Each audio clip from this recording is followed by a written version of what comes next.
All right, the story of the rich man and Lazarus in Luke chapter 16, I think, is a powerful story. In some respects, I think it can be a scary story. Yet, on the other hand, I think it can be a very encouraging story. So you have two men, a rich man, a certain rich man, we don't know his name, and a beggar named Lazarus, who was full of sores. Both of them died. In verse 22, it says that the beggar died and was carried by the angels to Abraham's bosom. I believe that angels play a role when a person dies, as we see here, where the beggar died, his body returned to the dust of the ground, but his soul was carried by the angels to Abraham's bosom. And Abraham's bosom, I think, is a part of the Hadean realm, or the place where departed souls go after a person dies. The rich man also died, and he was buried. And being in torments in Hades, or the Hadean realm, he lifted up his eyes and saw Abraham afar off and Lazarus in his bosom. So I think this story here is helping us to see, to some degree, what happens after a person dies. That certainly our bodies return to the dust. We know in passages, let me just look it up here, like in James chapter 2 and verse 26, for as the body without the spirit is dead, so faith without works is dead also. So as the body without the spirit is dead, the body goes back to the ground. Our spirit departs, and I believe it goes to this Hadean realm as we see here. And so the dead man, he cried out, the dead rich man, and said, Father Abraham, have mercy on me, and send Lazarus that he may dip the tip of his finger in water and cool my tongue, for I am tormented in this flame. And so where this rich man is, it is a place of torment.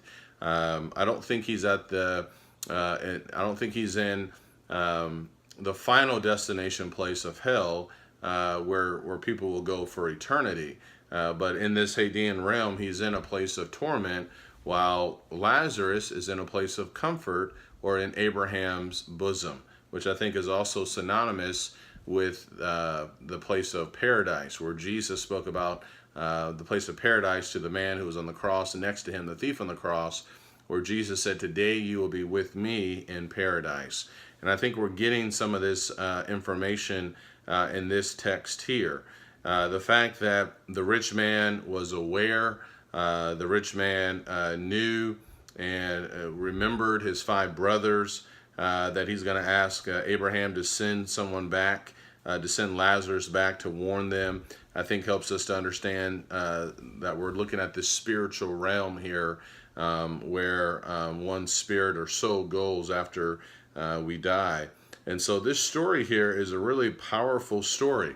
It helps us to see, number one, angels are real.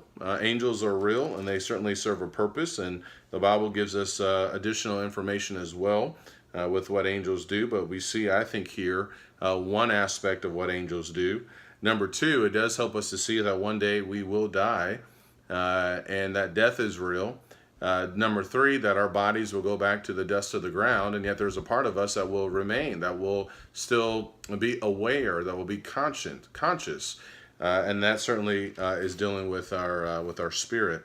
And so we learn some things here. Number four, Abraham, the rich man recognized Abraham. And Abraham is seemingly in a place of comfort, although Abraham had died thousands of years earlier. And so Abraham obviously was real, and now this man is seeing Abraham.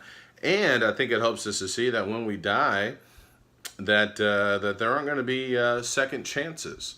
And so this story here sheds, I think, some light on what happens after we die.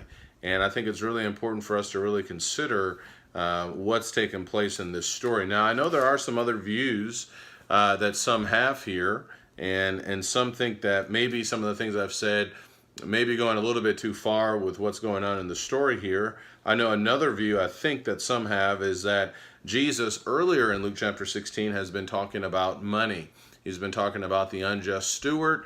He's been talking about the love of money. He's been talking about the Pharisees who were lovers of money. And now he's talking about this rich man. And so is there some maybe bigger element here that he's trying to get across with respect to money or maybe putting trust in money. That could be the case. Certainly, this rich man had a better life than Lazarus, and yet this rich man has ended up in a terrible place, as opposed to Lazarus, who is in the bosom of Abraham, and now this rich man is being tormented. But I do think that this story here gives us some good information about what happens after we die. Many people have questions about what happens after we die. And I think Luke chapter 16 gives us some insight. Obviously, there are some other passages that we need to consider. So context and harmony, obviously we need to remember other passages of Scripture as well. But I do think this helps us to see this idea and have a better understanding of this place called Hades, the Hadean realm, and what happens after we die. So if you have questions about it, let me know. If I have not been clear with something, by all means, certainly let me know, because that is my goal. I want to be clear with what I'm saying here. We'll talk more about this a little bit tomorrow as well. Take care, and God bless.